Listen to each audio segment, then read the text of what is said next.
भगवान शिव ने बताया कि कलयुग की स्त्रियां किस श्राप के कारण पराये पुरुषों से संबंध रखती हैं। मित्रों, एक बार देवी पार्वती भगवान शिव जी से मिलने आती हैं और कहती हैं, हे स्वामी, आज मैं मृत्युलोक पर भ्रमण कर रही थी। तब मैंने देखा कि कई स्त्रियां अपने पति को धोखे में रखकर पराये पुरुषों से संबंध रखती हैं। हे प्रभु, मैं जानना चाहती हूँ वह कौन सा श्राप है स्त्रियों को कलयुग में दिया गया है, जिस कारण से स्त्रियां आज उन्मत्त होकर जी रही हैं। हर दूसरी स्त्री पति या पिता को धोखे में रख रही है तथा स्वेच्छाचारी बन रही है। हे प्राणनाथ, कृपा करें और मेरी इन शंकाओं को दूर करें। तब मित्रों, भगवान शिव कहते हैं, हे देवी पार्वती, आज आपने जो कलयुग की स्त्री के विषय में प्रश्न किए हैं वह एक अटल सत्य है। यह कलयुग के कली पुरुष का शाप है, जिसकी कथा मैं आपको आज सुनाता हूँ। हे देवी, जो भी मनुष्य इस कथा को पूरा ध्यान से सुनता है वह अपने जीवन साथी को कभी धोखा नहीं देता तथा उन्हें मनचाहे जीवन साथी की संगत प्राप्त होती है और समय के साथ साथ उनके प्रेम में वृद्धि होती है। हे देवी पार्वती, मेरा आपसे निवेदन है कि आप इस कथा का श्रवण करें और प्रचार प्रसार अवश्य करें, ताकि हर एक पति पत्नी के बीच प्रेम और स्नेह कभी भी कम ना हो और वे हमेशा एक दूसरे के प्रति एक निष्ठा काम भाव रखें। मित्रों, भगवान शिव कहते हैं, हे देवी पार्वती, यह एक सत्य घटना पर आधारित कथा है जो कि आज से 5000 साल पुरानी है। जब कलयुग शुरू हो रहा था, निषेध देश के वीरसेन पुत्र नल नाम के एक राजा थे। वे रूप और गुणों के परिपूर्ण होने के साथ साथ सभी तरह के अस्त्र शस्त्रों में उन्हें महारत प्राप्त था, किंतु उन्हें एक चौसठ खेलने की बुरी आदत थी। उसी काल में विदर्भ देश पर भीष्म नाम के एक राजा राज्य करते थे। उन्होंने दमनरथ को प्रश्न कर उनके वरदान के रूप में 4 संतान प्राप्त की थी, जिसमें से 3 पुत्र और 1 कन्या थी। पुत्रों के नाम थे दमदात दमन और पुत्री का नाम था दमयंती। वह देवी लक्ष्मी के समान स्वरूपी थी। ऐसा ही माना जाता है कि उस समय तीनों लोकों में दमयंती के समान कोई कन्या सुंदर नहीं थी। मित्रों, फिर भगवान शिव कहते हैं, हे देवी पार्वती, एक दिन की बात है कि राजा नल अपने राजमहल के उद्यान में टहल रहे थे। उसी समय उसकी नजर कुछ हंसों पर पड़ी। उसमें से एक सुंदर हंस को नल ने पकड़ लिया। तब हंस ने राजा नल से कहा, हे राजन, अगर आप मुझे छोड़ दो तो मैं विश्व सुंदरी राजकुमारी दमयंती के पास जाकर आपके गुना का ऐसा वर्णन करूंगा कि वह आपसे विवाह करेगी। राजा नल ने भी दमयंती के रूप की चर्चा पहले ही अपने दरबारियों के मुख से सुन चुके थे और मन ही मन में दमयंती को पाने की चाहत भी रखते थे। वह उसे विवाह करना चाहते थे।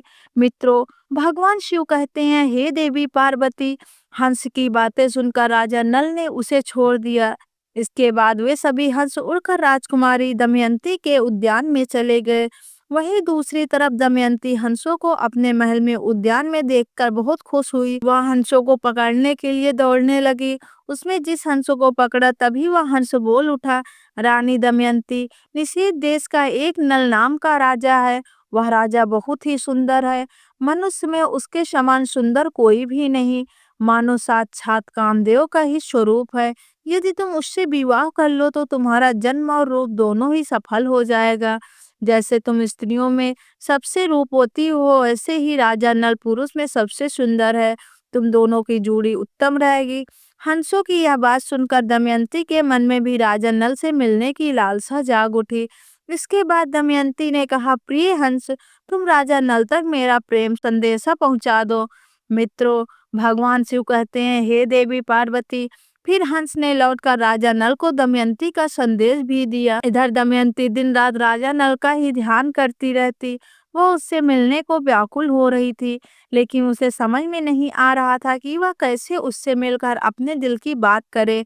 नल के वियोग में दमयंती का शरीर और दुबला होता गया। वह कमजोर सी दिखने लगी। फिर कुछ दिनों बाद राजा भीष्म ने सोचा कि मेरी पुत्री विवाह योग्य हो गई है तथा दमयंती के पिता ने उसके स्वयंवर का आयोजन किया, जिससे सभी देशों के राजाओं को स्वयंवर के लिए बुलाया गया। स्वयंवर का निमंत्रण मिलने के बाद सभी देश के राजा वहां पहुंचने लगे। इधर जब देवर्षि नारद ने सभी देवताओं को भी दमयंती के स्वयंवर का समाचार मिला तो इंद्र और सभी लोकपाल विदर्भ देश के निकल पड़े। राजा नल को भी संदेशा भेजा गया तो वे भी तुरंत ही दमयंती के स्वयंवर के लिए चल पड़े।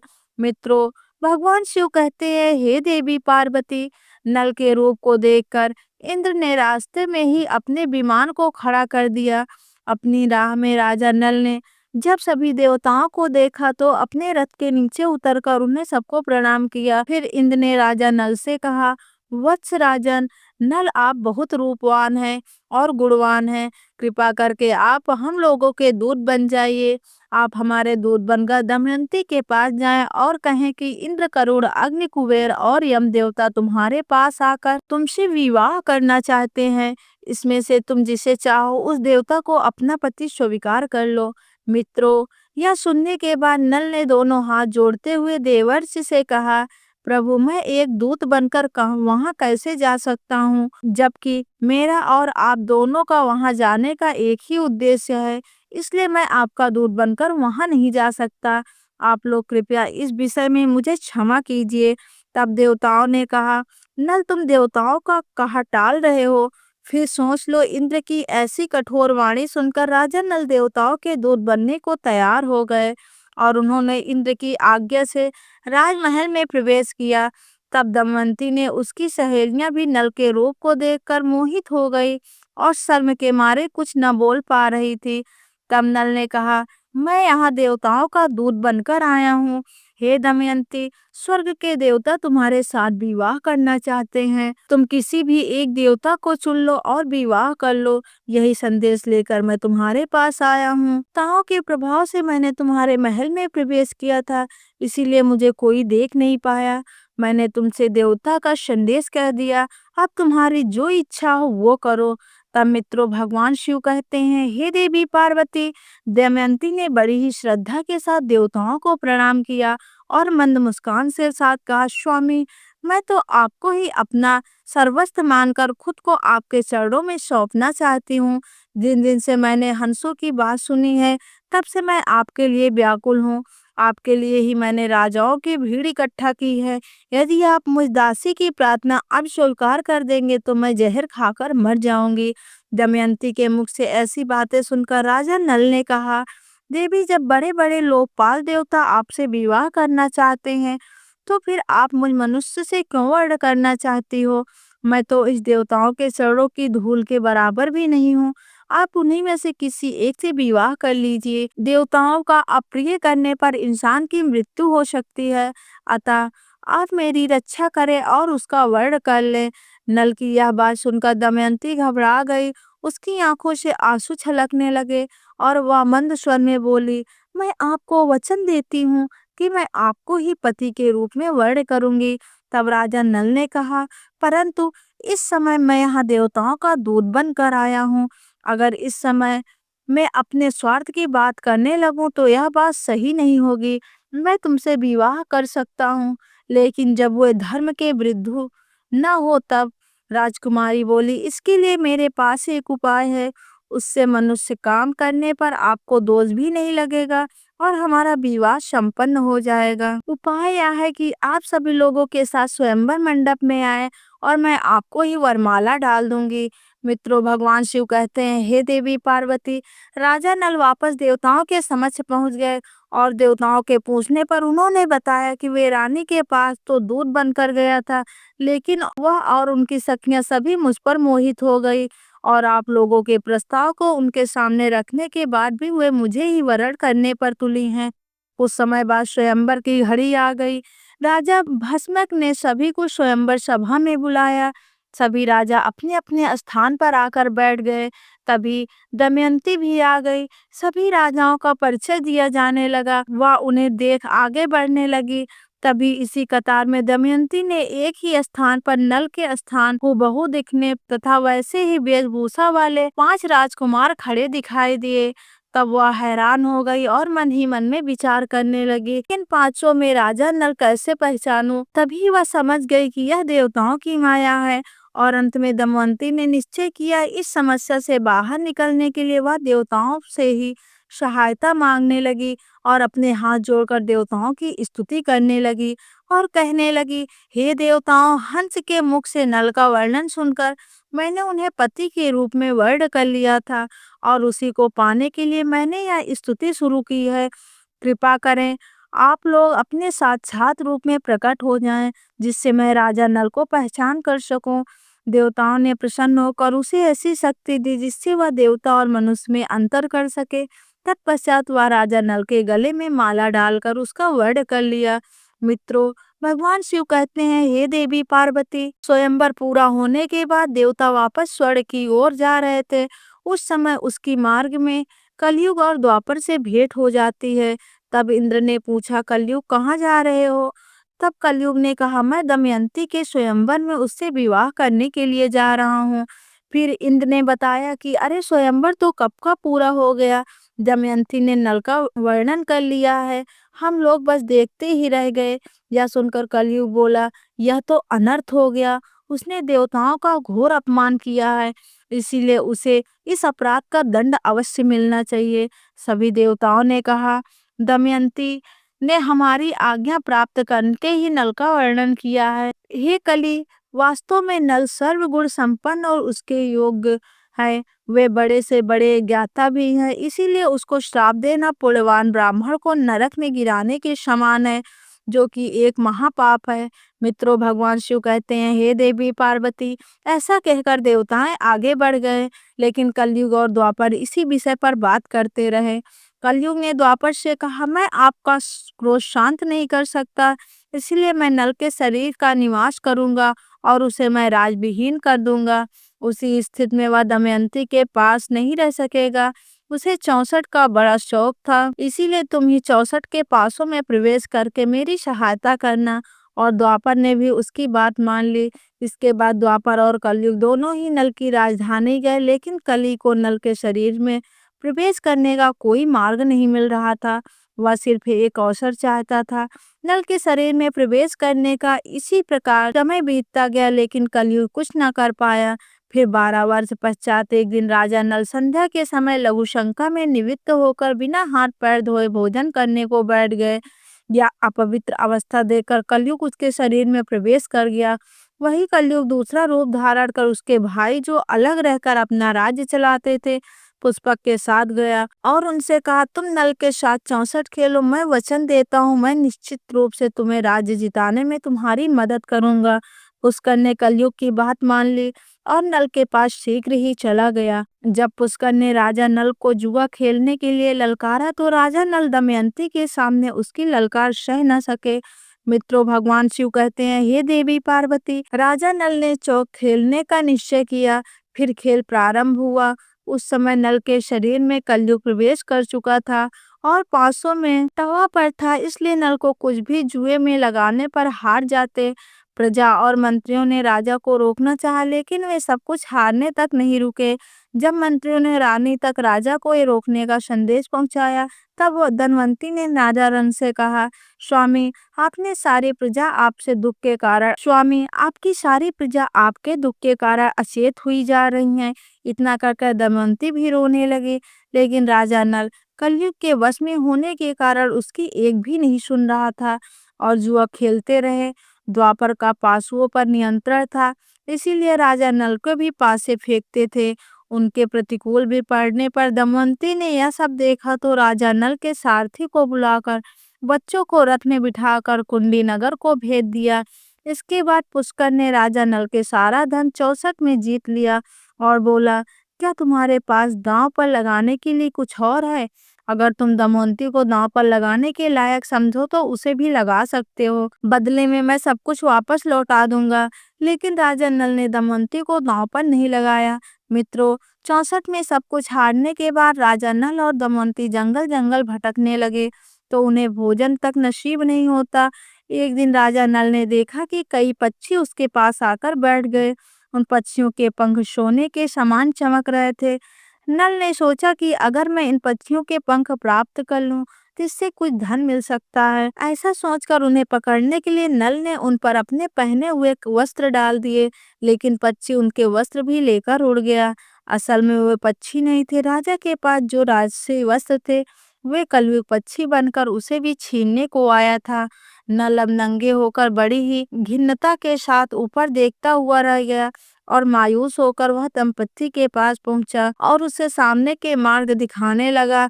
दमयंती, तुम देख रही हो, यहाँ बहुत से रास्ते हैं। अवंती की ओर जाता है, दूसरा होकर दक्षिण देश के सामने विंध्याचल पर्वत है। यह पियोशनी नदी समुद्र में मिलती है और यह कौशल देश का मार्ग है। राजा नल का दुख और लाचारी देखकर दमयंती आंसुओं से भर गई। नल ने कहा, आपको लगता है कि मैं आपको छोड़कर अकेली कहीं जा सकती हूँ? मैं आपके साथ ही रहकर आपके दुखों को बांटना चाहती हूँ। दुख में आपका साथ देना मेरा पहला धर्म है। ऐसा कहकर नल के मन में दुखों का हल्का कर देती है। उस समय नल के शरीर पर एक भी वस्त्र नहीं था और न ही जमीन पर सोने या बैठने के लिए कोई वस्त्र थे। मित्रों, भगवान शिव कहते हैं, हे देवी पार्वती, नल और दमयंती के साथ कलयुग ने अपना क्रोध इस प्रकार से निकाला। फिर संध्या समय में वे दोनों कहीं पर भी सो गए थे। कुछ समय बाद नल गहरी सोच में पड़ गया और मन ही मन में कहता कि यह मुझसे बड़ा प्रेम करती है, प्रेम के कारण ही मुझे इतना दुख झेलना पड़ रहा है। फिर राजा नल ने सोचा कि इसे छोड़कर चला जाऊं तो संभव है कि इसे इन दुखों से राहत मिल जाएगी और यह चलते चलते अपने पिता के राज्य में चली जाएगी। यह सोचकर उसने दमयंती की साड़ी को फाड़कर अपने शरीर ढक लिया। दमयंती गहरी निंद्रा में थी और नल उसे छोड़कर निकल गया।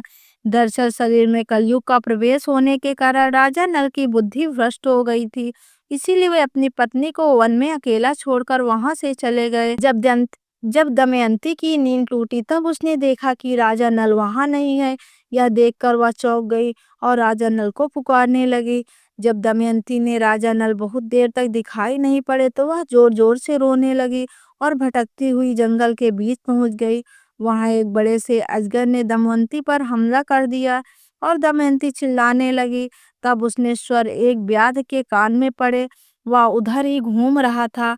वह दौड़कर वहां आया। यह देखकर कि दमयंती को अजगर निगल रहा है, तभी शिकारी ने तेज बाणों से उस अजगर के मुंह चीर डाला। फिर उसने दमयंती को अजगर से छुड़ाकर सहारा देकर भोजन करवाया। तत्पश्चात, तुम कौन हो, किस कष्ट के कारण इस निर्जल जन में भटक रही हो, ऐसा पूछा। मित्रों, दमयंती की सुंदरता चाल देखकर वह व्याध उस पर अत्यंत मोहित हो चुका था। वह दमयंती से मीठी मीठी बातें करके उसे अपने वश में करने की कोशिश करने लगा। दमयंती को उसके मन के भाव समझ गए। उसने अपनी वासना को बहुत रोकना चाहा, लेकिन वह किसी भी प्रकार से नहीं माना तो उसने भी साफ दे दिया कि मैंने राजा नल के अलावा किसी और का भी चिंतन कभी नहीं किया और अगर यह सत्य हो तो यह व्याध अभी भस्म होकर मर जाए, यह मेरा श्राप है। दमयंती के इतना कहते ही व्याध के प्राण पखेरु उड़ गए। उसके मर जाने के बाद दमयंती इस निर्जन और भयंकर वन में खो चुकी थी। फिर रास्ते में मिले लोगों से पूछती है, उत्तर की ओर बढ़ने लगी। भटकते हुए 3 दिन और 3 रात बीत गए और फिर वह अगले दिन शाम के समय राजा सुबाह के राज्य में जा पहुंची। मित्रों, भगवान शिव कहते हैं, हे देवी पार्वती, वहां उसे सब लोग पागल समझ रहे थे, बच्चे उसे परेशान कर रहे थे। तभी उस राज्य की राजमाता की नजर दमयंती पर पड़ी। राजमाता ने अपनी दासी से कहकर उसे अपने पास बुलवा लिया और उससे पूछा, हे सुंदरी, तुम कौन हो और ऐसे घूमते हुए तुम्हें डर नहीं है? तब दमयंती ने कहा, मैं एक पतिव्रता स्त्री हूँ, मैं कुलीन हूँ और राजा की धर्म पत्नी हूँ। तब रानी ने कहा, ठीक है, तुम महल में ही रह जाओ। तब दमयंती ने कहा कि मैं यहाँ रह तो जाऊंगी, पर मेरी 3 शर्तें हैं।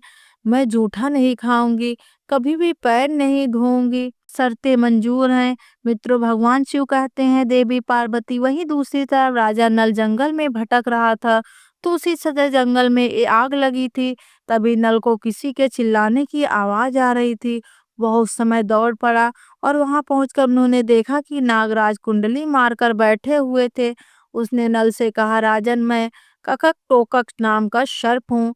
मैंने नारद मुनि को धोखा दिया था, तो इसीलिए उन्होंने श्राप दिया कि जब तक राजा नल तुम्हें ना उठा ले तब तक यहीं पड़े रहना। उसने उठाने पर तुम्हें इस श्राप से मुक्ति मिल जाएगी। उनके श्राप के कारण कई सालों से मैं यहाँ से एक भी कदम आगे नहीं बढ़ा हूँ।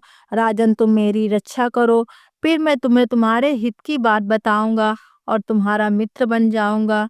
मेरे वचन से मत डरो, मैं अभी हल्का हो जाऊंगा। और देखते ही देखते नागराज अंगूठे के बराबर हो गए। इसके बाद नल उसे उठाकर जंगल के बाहर ले गए। फिर कोटक ने कहा, राजन, अब तुम अभी मुझे जमीन पर मत रखना, कुछ कदम गिन कर रख चलो। तब राजा 1 2 3 करते हुए राजा नल ने यूं ही पृथ्वी पर 10वां कदम रखा। तभी कर्ककोटक ने उसे डस लिया। उसका नियम था कि जब भी कोई 10 बोले वह दंश करता है। मित्रों, तब वह राजा नल अचंभित रह गया और फिर कर्कटोकक ने कहा, राजन, तुम्हें कोई पहचान न सके इसीलिए मैंने डस से तुम्हारा रूप बदल दिया। कलयुग ने तुम्हें बहुत दुख दिया। अब मेरे विष के कारण वह तुम्हारे शरीर में बहुत दुखी रहेगा। तुमने मेरी रक्षा की है, मेरे विष के कारण तुम्हें हिंसक पशु पक्षी या फिर शत्रु का कोई भय नहीं रहेगा। अब तुम पर किसी भी विष का प्रभाव नहीं होगा और युद्ध में हमेशा तुम्हारी जीत होगी। कर्ककोटक ने राजा नल को दिव्य वस्त्र भी दिए और फिर वहां से अंतर ध्यान हो गया। मित्रों, भगवान शिव कहते, हे देवी पार्वती, उसके बाद राजा नल वहां से चलते हुए राजा रथ उपड़ की राजधानी अयोध्या में पहुंचे। फिर उन्होंने दरबार में पहुंचकर राजा से कहा, मेरा नाम बाहुक है, मैं घोड़ों को हाँकने और उन्हें तरह तरह की चालें सिखाने का कार्य करता हूँ।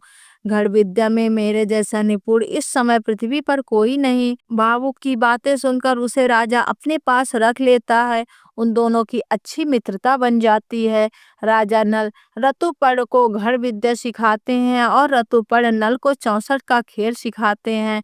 अब इसी तरह कुछ दिन बीत जाते हैं। मित्रों, उधर अब राजा विदर्भ को यह समाचार मिला कि उसने दामाद नल और पुत्री दंपत्ति राजपाट विहीन होकर वन में चले गए। तब उन्होंने सुदेव नाम के एक ब्राह्मण को नल और दंपत्ति का पता लगाने के लिए चेदिन देश के राज्य में भेज दिया। उसने एक दिन राजमहल में दमयंती को देख लिया था। उस समय राजा के महल में कोई धर्म कर्म का कार्य हो रहा था। दमयंती सुनिंदा के साथ बैठकर वह कार्यक्रम देख रही थी। इस समय सुदेव दमयंती के पास गया और उससे बोला, मैं तुम्हारे भाई का मित्र हूँ, मैं तुम्हारे भाई की आज्ञा से तुम्हें यहाँ ढूंढते ढूंढते आया हूँ। तब दमयंती ने उसे पहचान लिया। वे सबका कुशल मंगल पूछने लगे और पूछते ही पूछते रो पड़ी। तब सुनंदा दमयंती को रोता देख घबरा गई और उसने अपनी माता के पास जाकर उसे सारी बात बताई। राजमाता तुरंत अपने महल के बाहर निकलकर आई और ब्राह्मण के पास जाकर पूछने लगी, सुदेव, यह किसकी पत्नी है, किसकी पुत्री है? अपने घर वालों से यह कैसे बिछड़ गई? तब सुदेव ने उसको पूरा परिचय राजमाता को दिया। इसके बाद सुनिंदा ने अपने हाथों से दमयंती को स्नान कराया, जिससे उसकी बहू के बीच का लाल चिन्ह चंद्रमा के समान प्रकट हो गया। उसके ललाट का यह दिल देखकर सुनंदा राजमाता दोनों ही रो पड़े, क्योंकि राजमाता दमयंती की मौसी थी और उसने यह बात उससे छुपाई हुई थी। भगवान शिव कहते हैं, हे देवी पार्वती, फिर दमयंती अपने पिता के घर को चली जाती है और रोते हुए गिड़गिड़ाती हुए उनसे प्रार्थना करती है वे उसके पति नल को ढूंढ लें। अपनी पुत्री की बात सुनकर राजा भस्मक सुदेव को बुलाते हैं और राजा नल की खोजने को योजना बनाते हैं। उस समय दमयंती सुदेव से कहती है, हे सुदेव, हो सके कि मेरे पति शर्म के मारे मुझसे न मिले और गुप्त रहकर अपना जीवन व्याप्त कर रहे होंगे। तब तुम उनसे कहना कि वाह रे मेरे प्यारे छलिए, तुम मेरी साड़ी से आधा वस्त्र फाड़ कर चले गए। आपकी दासी उसी अवस्था में आपका इंतजार कर रही है। मित्रों, ब्राह्मण नल को ढूंढने निकल पड़े। बहुत दिनों के बाद एक ब्राह्मण वापस आया। उसने दमयंती से कहा, मैंने राजा रतुपड़ के पास जाकर भरी सभा में आपकी बात दोहराई तो किसी ने कुछ जवाब नहीं दिया, लेकिन जब मैं वहां से वापस आने लगा तब बाहुक नाम के एक सारथी ने मुझे एकांत में बुलाया। बाहुक शरीर से अत्यंत कुरूप और उनके हाथ छोटे छोटे थे। वह लंबी लंबी सांस लेकर रोता हुआ मुझसे कहने लगा, उच्च कुल की स्त्रियों के पति उन्हें छोड़ भी देते हैं तो फिर भी वह अपने शील की रक्षा करती हैं। या मति भ्रष्ट करने वाला पुरुष उस समय विपत्ति के कारण दुखी और अचेत था, इसीलिए उस पर क्रोध करना उचित नहीं है। जब वह अपनी प्राण रक्षा के लिए जीविका चला रहा था, तब पक्षी भी उसके वस्त्र लेकर उड़ गए थे। मित्रों, भगवान शिव कहते हैं, हे देवी पार्वती, जब ब्राह्मण ने यह बातें दमयंती से कही तो उसकी आंखों से आंसू भर आए। रोते हुए उसने अपनी माता को सारी बात बताई। तब दमयंती की माता ने कहा, यह बात अपने पिता से न कहना, मैं सुदेव ब्राह्मण को इस काम के लिए भेजती हूँ। तब दमयंती ने सुबेद से कहा, सुबेद, आप जल्द से जल्द अयोध्या नगरी पहुंचे और वहां पहुंचकर राजा ऋतुपर्ण से कहना, दमयंती फिर से स्वयंवर कर पति का चुनाव करना चाह रही है। वहां बड़े बड़े राजा और राजकुमार आ रहे हैं और स्वयंवर की तिथि कल ही है, इसीलिए अगर आप पहुंच सके तो वहां चले जाइए। जीने अथवा मरने का किसी को पता नहीं है, इसीलिए राजकुमारी दमयंती कल शाम से पहले ही पति का वर्णन करेगी। यह बात सुनकर सुयोध अयोध्या गए और उन्होंने राजा ऋतुपर्ण से यह बातें बता दी। सुदेव की बातें सुनकर राजा ने भावुक को बुलाया और कहा, हमें जल्द ही जल्द विदर्भ देश में पहुंचना है। मित्रों, बातें सुनकर जैसे नल का कलेजा ही फट गया और उसने सोचा कि यह संभव ही नहीं है कि दमयंती दूसरा विवाह करना चाहती है। फिर नल और ऋतुपर्ण शीघ्रता से रथ में बैठकर विधर्मी को पता लग जाता है कि इस रथ का सारथी स्वयं राजा नल ही है।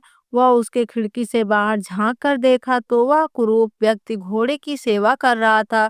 दमयंती को पता लग गया कि वही राजा नल है। वह दौड़ते हुए उसके पास गई और उसे गले से लगा लिया।